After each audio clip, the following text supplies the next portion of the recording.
Gunung iki supaya kabeh iki rumaket. Terus Eneng pepatah mengatakan rukun agawe santosa, serah agawe bubrah. Tegese nek awake dhewe do sayuk rukun, mesti negara iki ya bakal maju sentosa. oh, jadi rukun serah agawe bubrah, Rukun agawe santosa.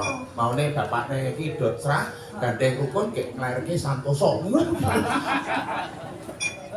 Nah iki diterangke sing apik-apik kok malah sampean nyemek. Meco. Ya tak ngerti yo ngono kuwi terane ngono kuwi sing bener kaya kowe iki mah. Jupiter bodong. Melayang. Mulane ya. Mulane Pak Ira ki ya lara tenang nang kamar. Kaki mergane ya.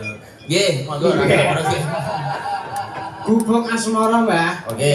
Ben diaturke karo Mbak iki Mbak Okta iki sing cerak. Oh, Mbak Okta kene Nduk Okta. Apa sih kene maju kene gubuk asmara. Disepati. Seperti Nduk. Mas monggo Mas. Carane apik, Mas. Ayo Mas sepati Mas. Seperti Mas. Mas dicepat Mas. Oh.